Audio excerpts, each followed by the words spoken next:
Much. Hi, everyone. Welcome, Vaibhav or VG. Thank you for taking the time to share your thoughts with this group. What we wanted to explore today is really there's a lot written about, and ACT has published guidelines on various things to do. I think there's a lot of information externally on dealing with downturns, even though everyone looks different. I think what there is perhaps not enough information around is the founder journey and the founder mindset and how difficult this is and what the trade-offs founders need to make are, decision making under this level of uncertainty. It's a tough place to be as a founder, and we just wanted to have an open conversation to explore this. So that hopefully some of this resonates for all of you, and you know that you're not really alone in dealing with a lot of this and working through the challenges. So VG, what I wanted to start with today, and folks, we're going to keep this.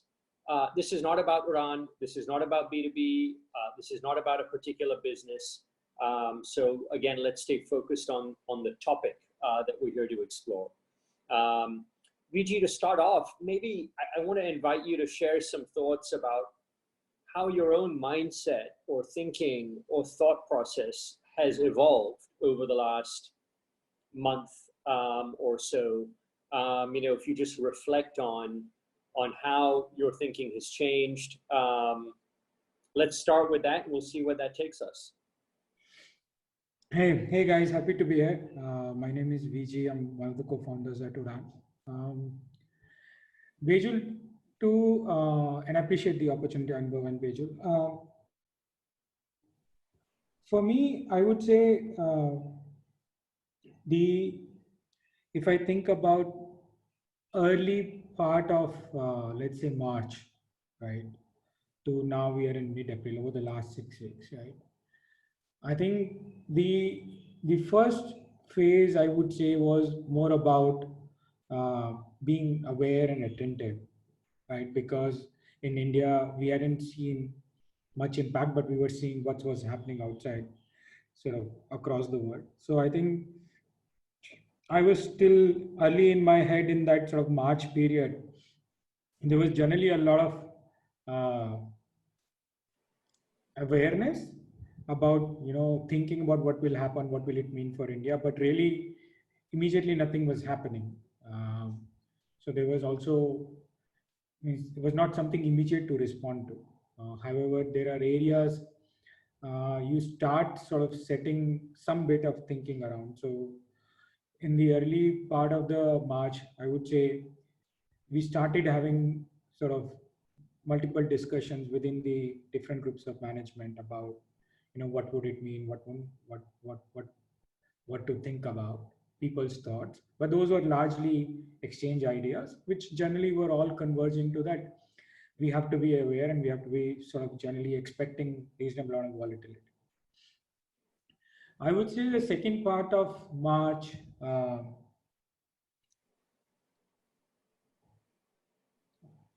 I think obviously there was a big delta Prime Minister announced the lockdown versus so I think my sense is once he announced the lockdown, I would say there were multiple threads running in the head, or maybe somewhere in that second week of March. And I think since then, those multiple threads continue to sort of converge, continue to evolve. There's definitely a thread of you sort of working with the current business and current operation which is running on ground. Like, what does it mean for that, and how do you solve any sort of near-term impacts, either supply, either demand, people, and sort of financial, right? So I think there is one thread which is running in ensuring that, that all of those pieces are handled properly, right? I think there is a second thread which runs is what does it mean for India broadly, and what does it mean for sort of platform like our business, right? So you have that thread which is running in your head, and you start noodling on that and start talking to people. And I'm sure all people who are in decision making are, because of the context, their mindset are different, right? Udan is in a context where we as a platform had scaled over the last 2 years. So we are not in a scaling journey, right? So, and I think the way we think about this and the impact from that is very different than somebody who's starting out and was in kind of Yeah. early stages of scaling for them. So I think the mindset for us, the thoughts we are dealing with is different, right? So I think there's another thread which is I'm like, what does it mean for India? What does it mean for us, right? And that thread has a lot of that kind of opportunities which COVID is opening up in the context of India, and what does it mean for us in the context of startups, and what does it mean for us? And I think that separate sort of thread starts sort of emerging, right? And I think there is a third thread which works around organization, right? How do you make sure that the organization is actually not getting disengaged? Because once you have like sustained period of no activity, your organization can get disconnected, especially when they're all working remotely. People aren't coming to offices, right? So thinking about organization engagement, thinking about opportunities and so operations. And my sense is obviously you keep getting a large amount of information flowing to you, so that keeps on adding. I think, yeah, I mean, that's how sort of mindset has been. I Yeah, think, and VG, when you talk about this, talk a little bit more about how you process this information, right? So, you've said some founders are have people they can brainstorm with, others may not, and it can feel like a founder has to come up with all of the answers. Could you talk a little bit about how, as you were thinking about these different threads, how are you actually going about, given that there's no right or wrong, there's no complete information? What was the process that you used to explore these threads? Co-founders, other people in the company, outsiders? yeah, means I'll share my view. I think on the thread of existing business, right? Uh, given our business, we tend to have portfolios where the impacts are very different from one another. Like there's no one single impact to the whole portfolio, right? So one of the things we did was to ensure that there is a speed of reaction. I think adaptability and speed of reaction is always very core to my thinking in such uncertain scenarios, right? Yeah. So the way we had to enable was speed of decision making is fairly high, right? And adaptability is very high. So what we did was for all what I did was we looked at all the business and kind of segmented it into different 4 or 5 different portfolios and how are they going to get impacted, right? And for each portfolio, sort of around, I think it was around 18th March or 20th March, somewhere around that time frame, we put a response team saying that this is the response team who's going to be taking decisions of this portfolio or this business, and put a leader of that response team, right? And we enabled that communication through the organization, that for any decisions to this is the person, this is the team, communication will come from here, any conflict this person is going to decide, right? So now what that did was, now between Amod, Srijit and I, we started building a group of all the people who are sort of heading all of these response teams, right? Now what that did was it created a structure of decision making and clarity through the system. Like, people aren't waiting for if we have to do this, because in large scale still startup systems, you tend to have fragmented metric structures working through the system, right? And it's Right. important to build that.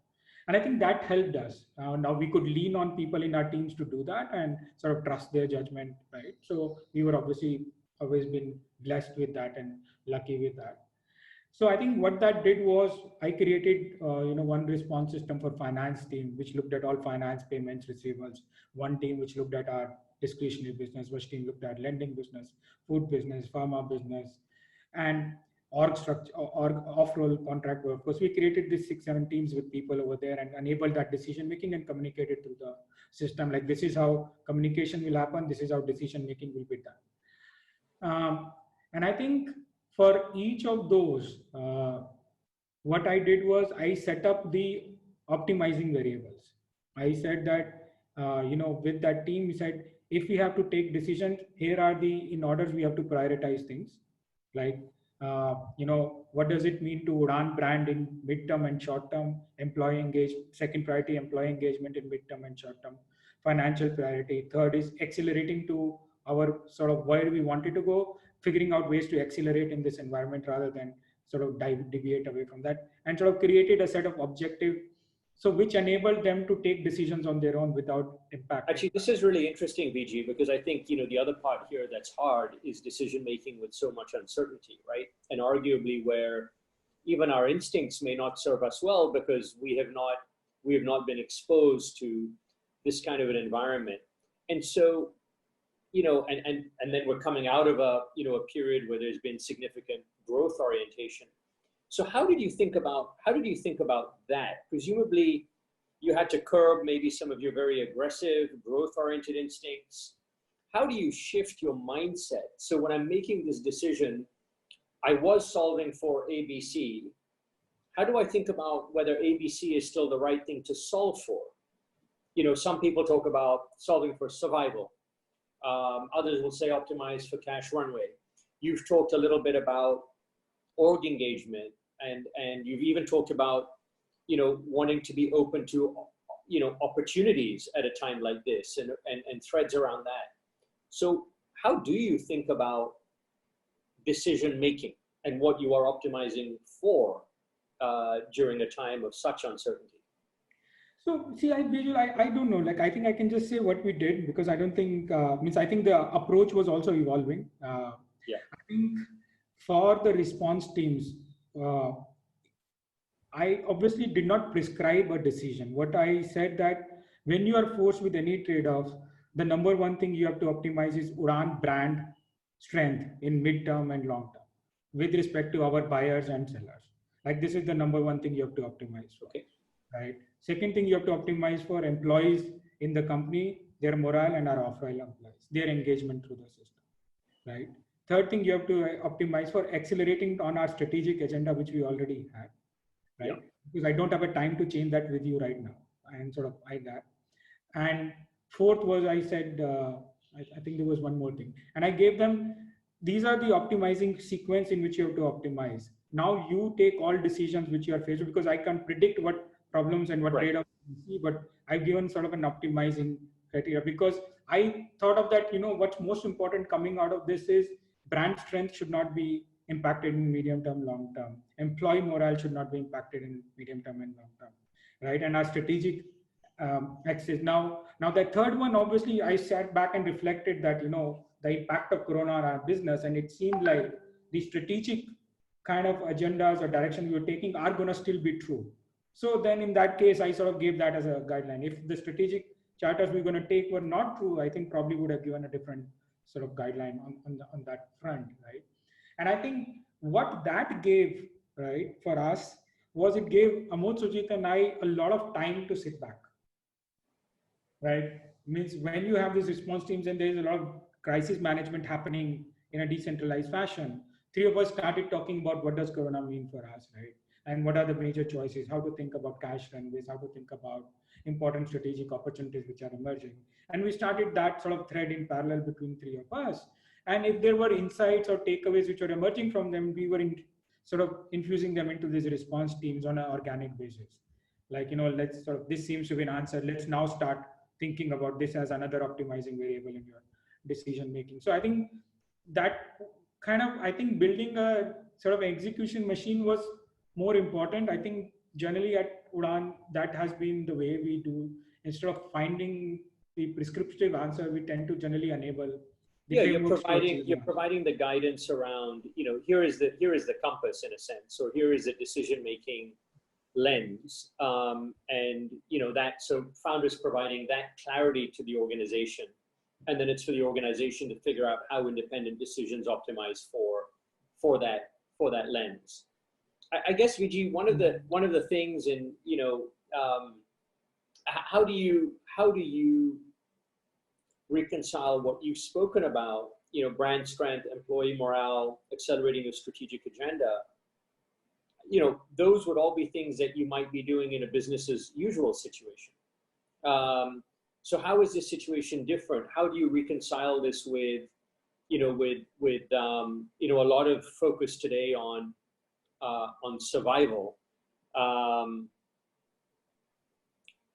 Any thoughts on that? So let me give an example, right? Let me give an example. I do remember, it will come very clearly. I think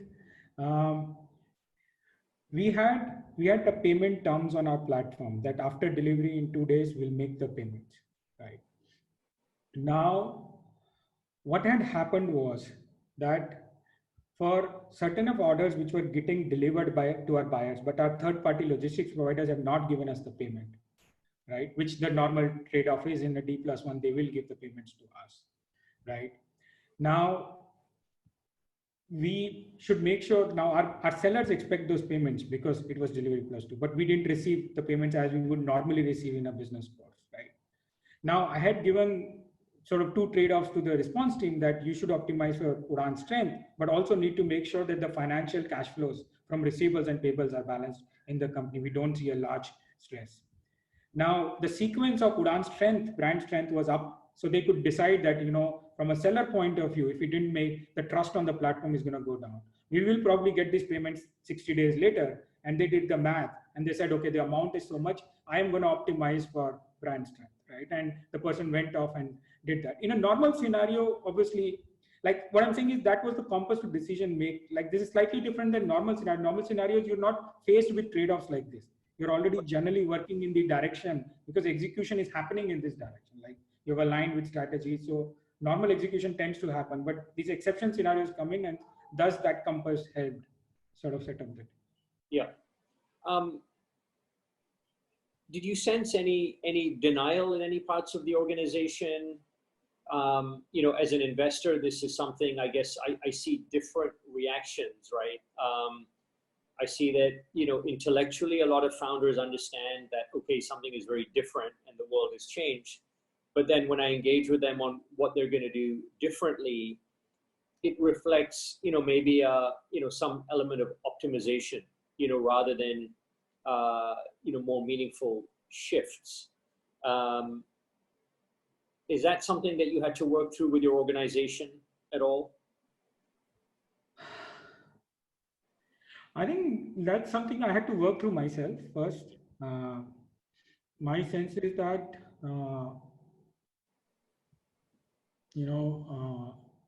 in kind of me as a person, I tend to have a slightly more enabling view of the world.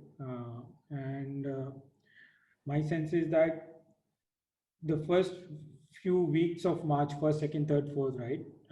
For me, coming to the terms that this is something very different and very, very kind of unprecedented and has to be thought like that. I think it took me a couple of weeks, 15 days to get into that zone. Yeah. Right? And my sense is that an org, because you have large sort of degree of people, everybody has their own interpretation of assessment. Everyone's exposed to different information. Yeah. And I think bringing sort of being explicit about how, I think there were a lot of discussions happened with us where we were talking about, IC probably is going to open up in 2 weeks and other people, right?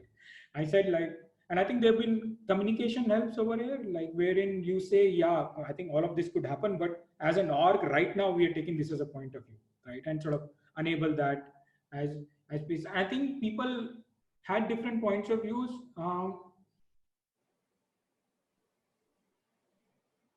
My sense is that,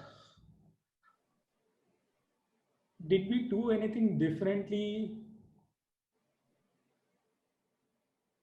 I think we didn't do really anything differently to come back and, have any force market clearing answer that, all of us believe this is going to happen. I don't think we did that. I think we let people live with their sort of own assumptions and own beliefs, right? But we didn't force it. And I think even today, if you ask large number of people, will have large number of sort of views of, how is this going to pan out? Now, I don't know why we did not force that. but I think we still are able to function without forcing that. So probably there was no need to force that. Yeah, you feel that everyone got into the answers themselves. Um, how do you think about VG under this situation, given that there's, it's so hard to predict what's going to happen in the rest of the year, focusing on short term versus planning for the rest of 2020? Are you focused predominantly on the short term, or do you think about what the end of the year is going to look like when you're making decisions? How do you balance very short-term decisions with longer-term decisions?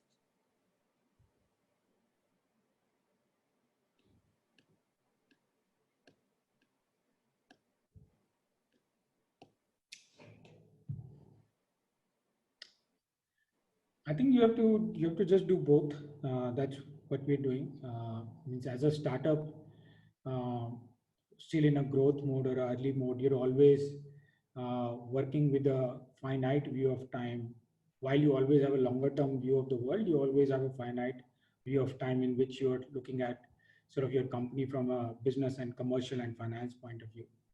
I think for us,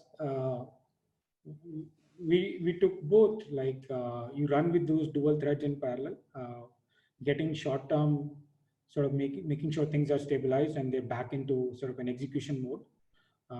That tends to be one thread, and I think you also keep thinking about the long, sort of mid to longer term, 6 month, 9 month plans in terms of what's important. I think one of the things which I believe, communication helps across the system, across different stakeholders, keeping them updated about uh, sort of open thoughts and open unsolved answers, but also ways of thinking and approaches that helps. I think we approached both of them in parallel.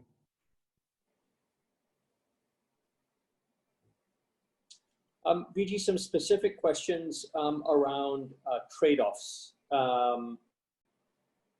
lot of companies are thinking about what to do with people. They're thinking about if they're going after opportunities where they still believe in the underlying opportunity. Should they remain aggressive? Should they be more conservative? How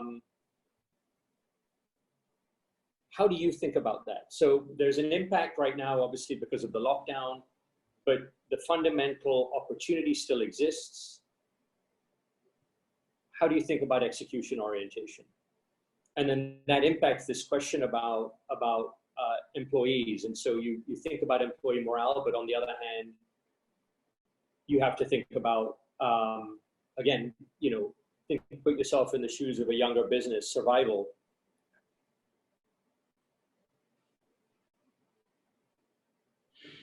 I think it's a tough one, Bejul. I don't think I have the complete answer of that. Like I think most internet businesses, a larger portion of internet businesses, I believe, are structurally or in a step change fashion will benefit from such an event, right? So I think longer term opportunities for most of us tend to get better. I think I have made this trade-off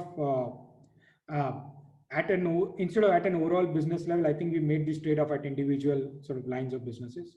I think we are towards a bit more on conservatism and caution. If we were pretty sure about short-term benefit as well as, like, anyway, long-term benefits are there, but if you're also seeing immediate short-term benefits, immediate short-term positive tailwinds, we have gone aggressive on those areas. In areas where we are seeing short-term damping down, but we expect mid to long-term tailwinds, we have been conservative in the sort of the shorter term for now, right? That's how we've overall. So that overall means a bit more conservative view, right? I'll be curious to also learn if people are sort of taking more aggressive view through this, even though the short term there has been downside impact.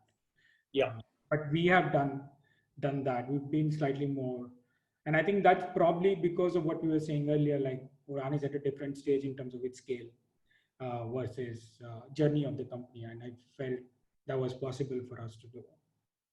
Yeah.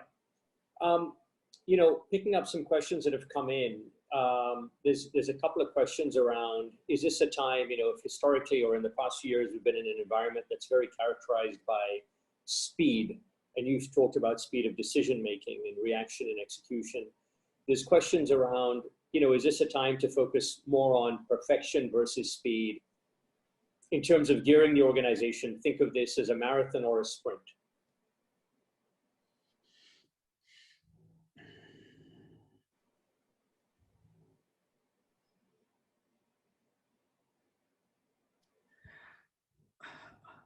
I think I haven't thought in that view from our point of view. What I can share along the lines, at least in our heads, we have definitely taken a view. We took a view, sat back and said, what will Corona mean for our strategics in mid to long term? And the answer for us was roughly similar, right, in the mid to long term. So what that mean, what we have done is we have accelerated our journey to our strategics, because we see it as a strong opportunity, because there's a lot of receptiveness in both buyers and sellers in the context of a platform like Udan, or suppliers of capital or borrowers of capital or suppliers of services. There's a lot of high degree of openness we are seeing for a faster change, right? Which earlier in a normal environment would have taken longer. So we have accelerated that journey while assessing that our strategic stray. So as a company, as a business model, now that actually drives down into the company in terms of how company behaves. Yes, it starts thinking some behavior changes, but it tends to be more accelerated. We haven't approached it in the angle that should be perfect out versus scale out as a trade-off. We have not approached it, but some of those correlate in that dimension. Yeah, I mean, just sharing my perspective on this from an investor's perspective, clearly the environment is going to be slower if you're a younger company, and there's likely a demand shock of some sort. I think this is a time when you can focus more on your core product proposition. With respect to marathons or sprints, I think, building a company is a marathon, but there are periods of time during which you need to sprint. I think this, in my mind, that doesn't fundamentally change. There's a question here on, is it a good idea to start in spaces which are here to stay and grow, or should one wait?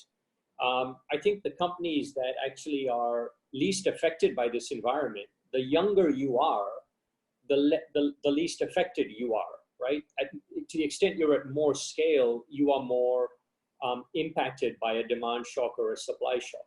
So if you're passionate about an idea and there is an opportunity that you believe in, usually I don't think you should be trying to time the market, because you're likely building a company for 5 to 10 years from now. I don't think it makes sense necessarily to wait.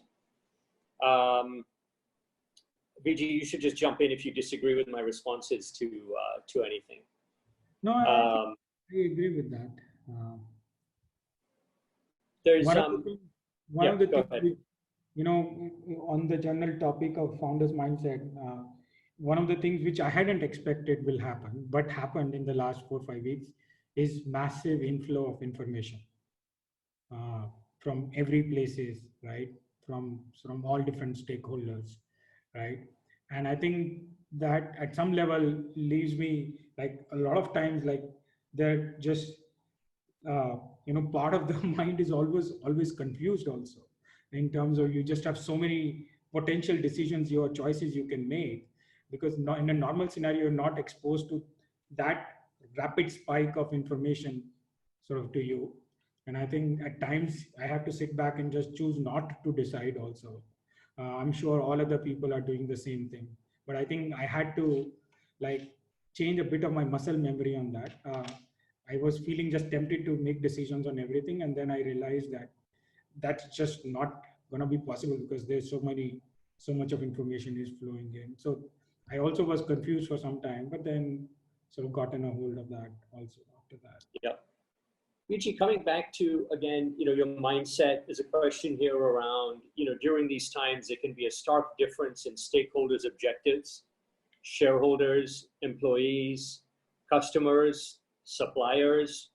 How do you think about what may be conflicting objectives? And I'll just maybe give an example, right? So if a company is looking to extend and maximize cash runway, then one way of doing that is you don't pay your suppliers. You at an extreme, you let people go and you don't compensate them, for severance. I'm not, to be clear, suggesting these things. I'm just drawing the trade-offs that I think this question has posed. No, and I think those have been the tough ones for us also. I'm assuming they're tough one for everyone. My sense is that three of us chatted relatively early, and I think Amod drove that discussion for us. And I think it's generally, I believe the most important thing is to keep the most important thing, right? And I think in that context, it was very clear that the most important thing is for us to ensure Udaan as a platform, as a brand, continues to live through a current or extended or multi-year extended crisis. Let's say if this is going to extend to 18 months, 24 months, longer horizon, right? One of the stakeholders told me, like, if it is going to get very ugly, and let's say Pakistan and India would get into a war because Pakistan is not able to control its economy, what does that mean for you, right? Now, that's a completely wild scenario, but I think the idea of keeping what's the most important thing focused and be clear about that, right? In that our context, it's kind of Udaan platform has to live through this, right? Although no matter how strongly we felt about our ability to do that, but all trade-offs have to be made in that sort of choices, right? And I think once we fix that factor, it helps you make the hard choices. You have to execute them properly, but it helps you make the hard choices more clearly. Yeah, I'm going to just, add my thoughts on this, which is, I think one of the recurring themes from, what you're hearing from VG is, the answer for Udaan is not necessarily the answer for any other company. And so this is really more about thinking about what's your framework for how you're going to answer some of these questions. And the way I think about this question of stakeholder trade-offs is, I think it's at times like this that our core values are actually really tested. And so at a time like this, what do you want to stand for? And what is most important to your organization? VG has outlined some of the aspects that they put front and center, but those may not be right for everyone. The elephant in the room here, and this addresses some of the other questions that have come up, is, what if the choice is between X and survival, or between Y and survival? Clearly, if you don't survive, there are no more choices to make. So I would say that if you're thinking about, survival, or I would encourage you to focus on survival. And that is why these times are so difficult, because that does force decisions that we would not take in normal times. And then once you have hopefully ensured your survival, you can now think about some of these other trade-offs and these other choices. And I think that's where coming back to whether it's your values or this idea of what is your most important thing is most important. Let's see here. VG, do you think there's anything about the last couple of months that may have more fundamentally shifted your guys' mindset? Or do you think if you move back into a post-corona situation when that happens, what has to shift again? I'm sorry, Bejul, I didn't understand that. So I'm asking for whether there's a more fundamental change in your guys' mindset around company building. Or is it that you'll say, hey, look, we've got a set of lenses that work now. We'll apply the same framework going forward. It may be a different set of lenses, but that nothing fundamental in terms of how we manage a company and build a company shifts.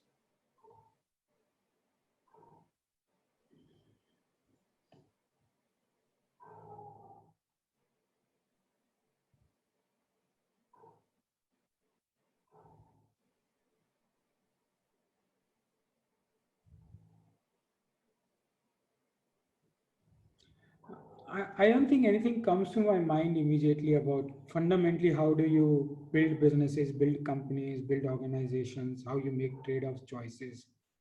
I don't think anything means coming out of this. There was one of the nights I was sitting back and I said, gee, the massive value or the amazing value of having a good team was proven to me. Like our ability to just run through this was just because we had a good team. Like, and I think it just reiterated to me that if you have to build a large institution which has to span over multi decades, you need to always, one thing is fixed is you need to have a strong team.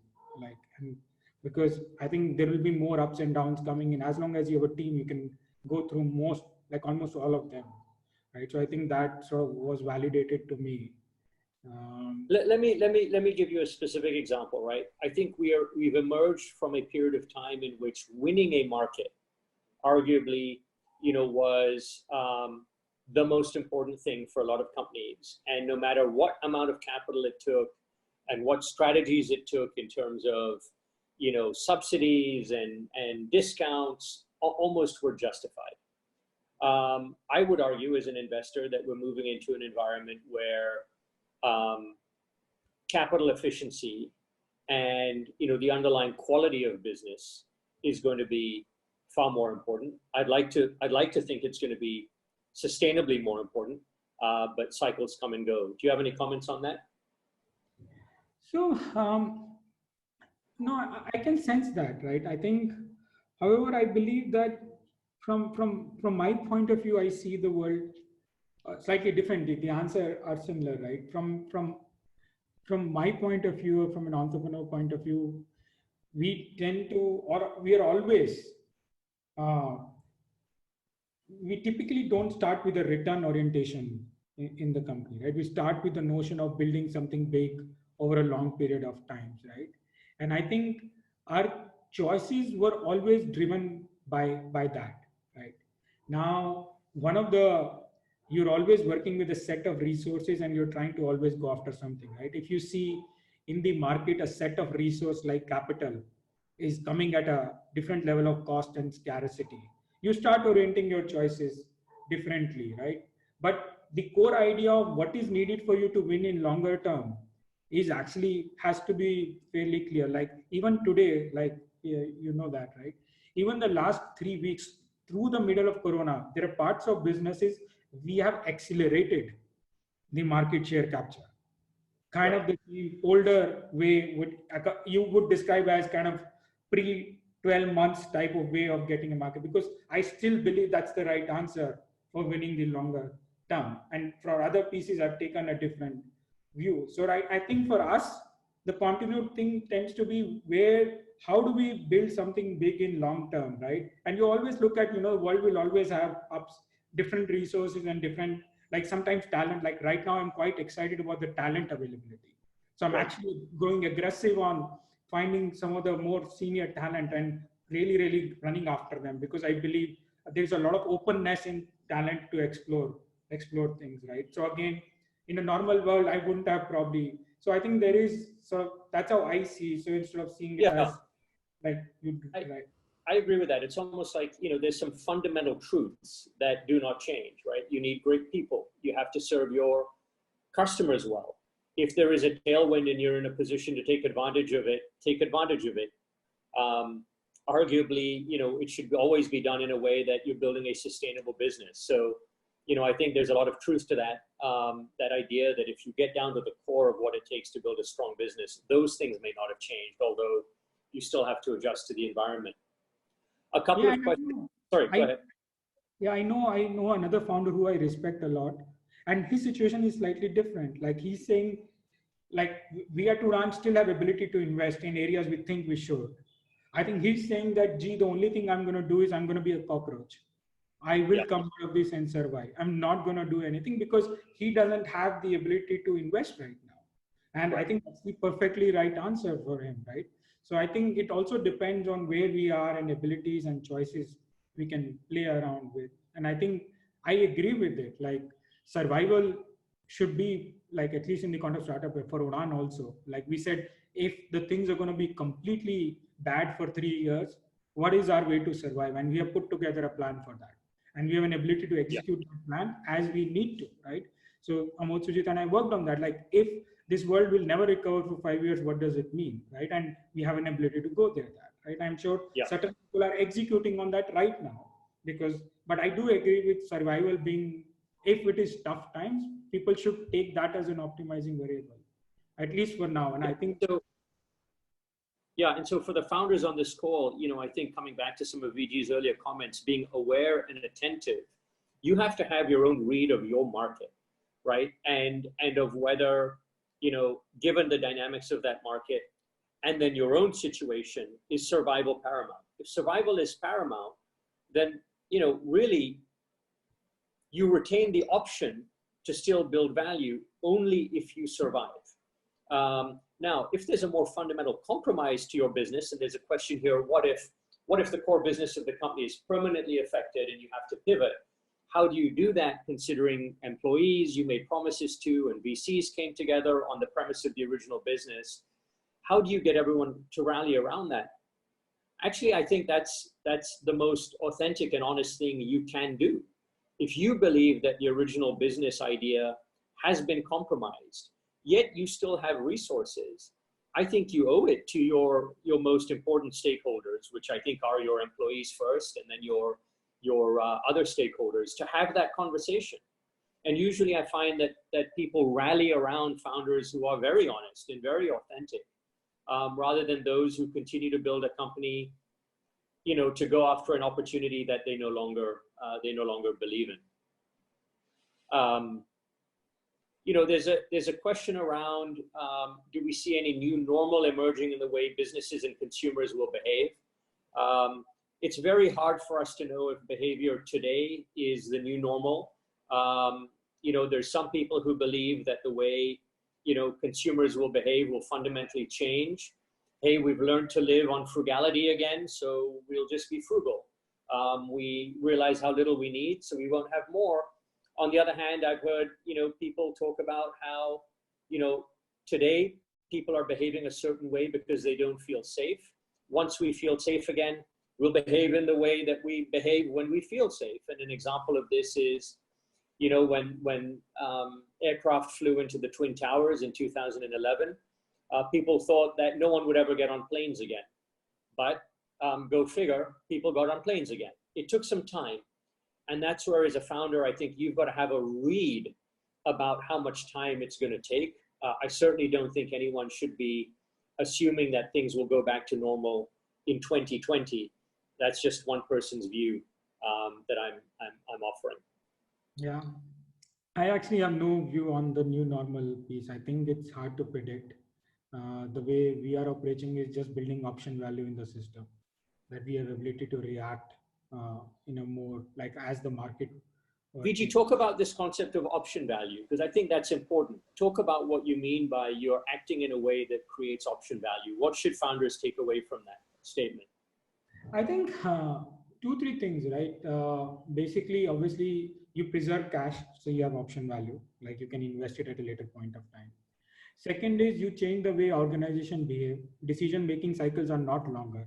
So almost like in Udan, we removed any discussion which was talking about what we will do now, what will be our plan for December. We said like, we're not going to be talking too much about that. We'll only be talking about what is our plan for next few weeks as we open up, once it opens up, right? And so you start making more shorter time cycle of decision making, data collection, and sort of decision cycles tend to be more shorter. Like for us now, it is about 2 to 3 months. We're focusing more on this sort of May and June timeframe. And the third is you basically start talking about instead of talking about a pinpoint view of the world, you start talking about multiple points of views of the world. through the system, right? So it starts opening up, if this is going to happen, what we're going to do, rather than having a single point sort of output on which you're creating in, let's say, an AOP, right?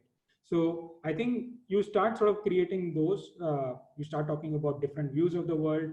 And I think I think, as I said, like, I think one of the things we have always done is do not force uh, a market clearing function on where the world will go. I think don't sort of try to have a strong view of that. Be okay with sort of changing things, but establish strong communication line and decision making framework and communication, so people know that things are changed, but things will change in a very explicit manner and communicated well, right? So I think that's very important, right? Yeah, VG, one of the things I know you've done, maybe you can talk about it, because, in terms of trying to read where the market is going, I think it's especially important to be close to your customers to understand, what they're thinking right now, so you can form a view basis that. Can you talk about some of the things you've done recently? You and I had a conversation where I asked about, what are you seeing in the Kirana economy? And you didn't give me your conjecture. You told me what I would ask you to share with the rest of the founders here about how you formed a view. Yeah, so I think what we did is we maintained, I think, I'm sure all of you guys have done, like we started creating lots of buyer surveys, right? We started having through the system, because we started getting our teams to call up our buyers on a regular basis and understand what is happening in their heads, what do they think about this crisis. So we created a very data oriented view of, tier 2 cities, tier 1 cities, owner owned shop versus rented shops, different category shops, how people are thinking about these districts where there is more hotspots versus districts where there are no hotspots. So we created a more sort of grounds up view. We started creating a view of Kirana shop timings and calling them how much time you're opening, till what time you're open, what are your problems, and what do you think is going to happen, right? And we started learning about, so I think one thing was we started calling our sellers, calling our brands, started thinking what, so we understand how much inventory is in the channels in the country, how much inventory is at the retailer shop. So I think because there was time, I think there was enough time we could mobilize a lot of our talent to actually do that. And I think as much always you get surprised with the value of data. Sometimes you think that you know how the world is going to behave, right? And once you look at the data, like there are pockets of this country which are already back to normal. Like we actually don't know, but they are sort of behaving like those buyers are already opening their shops. We see the data of cell phones being activated, the cell phones we have sold. So the activation happens when there is a sort of a sale to a consumer, right? So we see that data. And we were never thinking that that's going to happen, right? So I think I'm sure all of you guys have that. My sense is that data has been very, very powerful because, one of the things we were trying to do is we were trying to see, okay, what has happened in China, what has happened in US, what does it mean for India, right? And I was always confused with that sort of thinking, like this is what is happening in China, and you're also, oh, China is very different. Then it's happening in oh, US is very different, and then being able to have the data from our market was very helpful in making certain choices. So I think it's been calling them and sort of engaging with them was I think that's a really powerful point, which I would encourage everyone to take away is, to some extent, everyone has a bit more time now, given that things have slowed down or unfortunately even stopped for some companies. Perhaps one of the single most valuable things you can do is engage with your customers, and get your ear close to the ground, and take in that information to help you form an opinion of how long, and get into the nuance of how people are thinking, so that you can make changes to your business ahead of time, given that every month matters. I'm going to answer one last question here, and VG, feel free to chime in if you feel differently. We touched on it, but the question is growth at any cost versus capital efficiency. Is that changing? How would you compete when some players might still continue with the former strategy? I think the first part of the question we addressed, which is, look, fundamentally, there are some truths about what you need to do to build a good business. I certainly think that's changing, given the capital markets, I think, have I think, turned away from growth at any cost type businesses. But look, even if some players are adopting that strategy, I think really founders, and this is a lesson that I've learned as an investor and previously as a founder, you have to do what you believe in. And, you know, there's no point trying to do something that you don't believe in. You won't succeed at it. And it won't be authentic. So what I would encourage you to do, rather than giving a one-size-fits-all answer, is what do you believe is the right way to build your company? And then build it that way and find investors who are aligned with that way, rather than changing it because you see someone else pursuing a particular strategy. VG, feel free to chime in on that. I agree with that. We'll add just two things to that based on some my learnings in our company. One, I think generally I've always benefited to sort of being able to look at granularities.